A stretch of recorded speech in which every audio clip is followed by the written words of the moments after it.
Drop a like before the video starts and I'll give you a virtual cookie.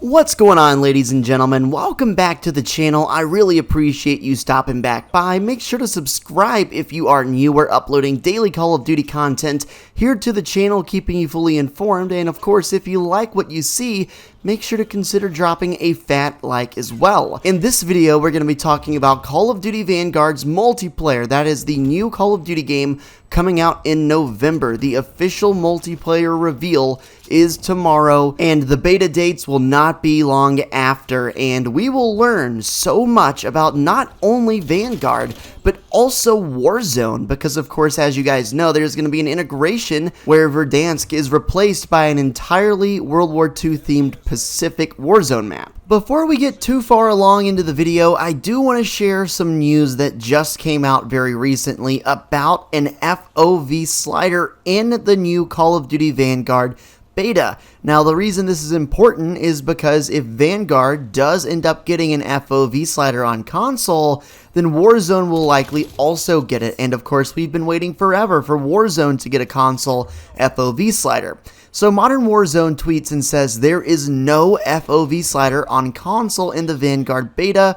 Retweet if you like to see it added into the final build, at least for next generation consoles. When the alpha dropped and the alpha did not have an FOV slider, I told everyone not to panic because Cold War's alpha didn't have one either, and the beta is when that FOV slider came for console. However, this year we're not getting that in the beta, which may not be a big deal because it's still not the full game, and these developers know how badly we want to get that feature, right? Like, they definitely know. So it is entirely possible, and maybe even likely, depending on your viewpoint, that we will end up getting an FOV slider on Vanguard for console, and probably to follow suit Warzone. I'm holding out hope for that. But the fact that Vanguard's beta does not have an FOV slider for console is at least somewhat concerning, even on a minimal level, so hopefully things will turn out for the better.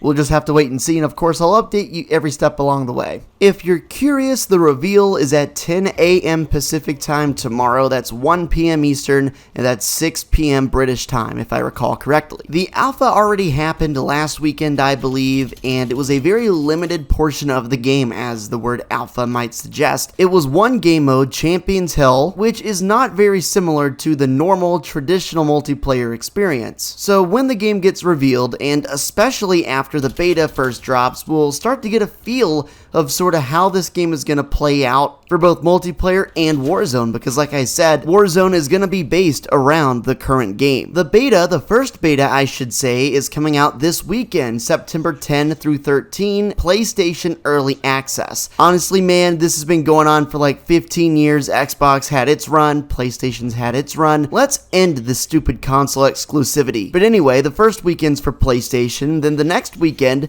has a little bit of an early access for Xbox and PC, and then an open beta for all platforms to end the weekend. It's alarmingly shocking how soon this beta is. Like, I didn't expect it to be this quick, but I guess time has been flying recently in light of all the developments and leaks we've been getting. It just sucks that I'm on Xbox and on PC, but somehow PlayStation still got the exclusivity thing. Dude, it's really infuriating, actually. And this comes from somebody who actually grinded on the Xbox 360 during Call of Duty's heyday and was a recipient of the Xbox Early Access. Anyway, I digress. There have been a lot of YouTubers and content creators who got invited out, I guess, or played Vanguard early, that's for sure, and tomorrow they'll be able to share all their experiences, all their thoughts on the game and the way it plays, the guns, the streaks, all that sort of stuff. So I'm really excited. Tomorrow should be a big day, and we should start to really learn a lot about the game as we prepare for the first weekend of the beta. Warzone has been a super popular game for Call of Duty, mostly because it's a free-to-play game, you don't have to make any purchases,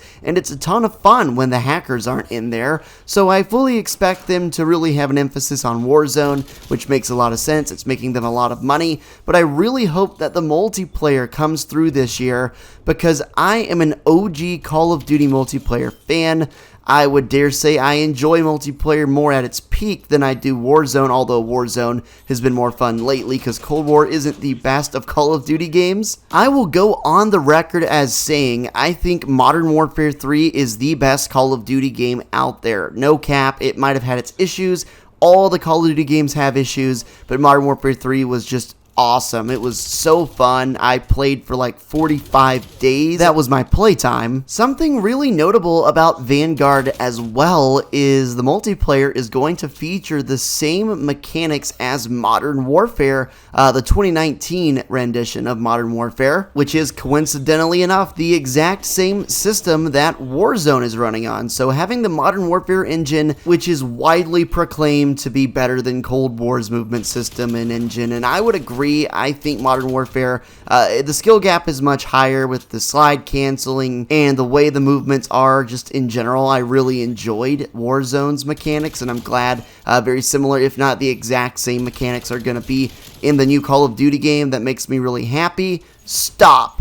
You've been confronted by the vibe checkpoint. That's right, I'm talking to you. If you're hearing this, you're legally obligated to drop your vibe right now in the comment section. Otherwise, that virtual cookie I gave you at the start, yeah, I'm gonna have to take that back. Some more information about the beta for you guys. If you're curious, it looks like it's gonna be about a 50 gigabyte file size, which is not too small, but at least it is a beta and you can delete it right off your hard drive. When it's over, there will be 5 maps inside of the beta, including Champion Hill, Hotel Royal, Go Vatu, Red Star, and Eagle's Nest, the latter only becoming available in weekend number 2. Confirmed game modes in the beta are Champions Hill, Team Deathmatch, Domination, Kill Confirmed, Patrol, which is kicking off Saturday of weekend number 1, and Search and Destroy for weekend number 2. Search and Destroy might be the most iconic Call of Duty game mode, at least arguably, I think. For core multiplayer, you'll be able to level up your weapons to level 30,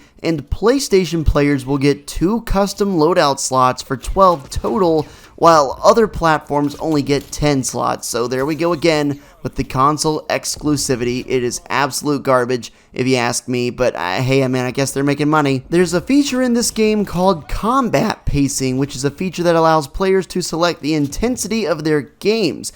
Player count is determined by map size to achieve the intensity described in the combat pacing system. So you've got 3 different settings: tactical, assault, and blitz. Tactical is 6v6, assault is between 20 and 28 players, and blitz could be up to 24 versus 24 in a super high action and high paced lobby. If you're a traditional Call of Duty player, you're likely to choose tactical and never switch off of it, which I may be tempted to do. Not really sure. I guess we'll see how it plays out. Operators will be accessible, and each will have 1 unique finishing move. One of the operators includes Polina Petrova, who is that Russian girl who was sniping people at the end of Warzone games as they went up into the victory helicopter. I'm really excited about the beta. As soon as I can get my hands to play it, of course, I will get you guys some content, and of course, I'll keep the news rolling on this, Warzone, and anything else that becomes super crazy. I'll make sure to cover it. For the first time in a really long time, I've seen a lot of people talking super positively about Vanguard and its multiplayer experience,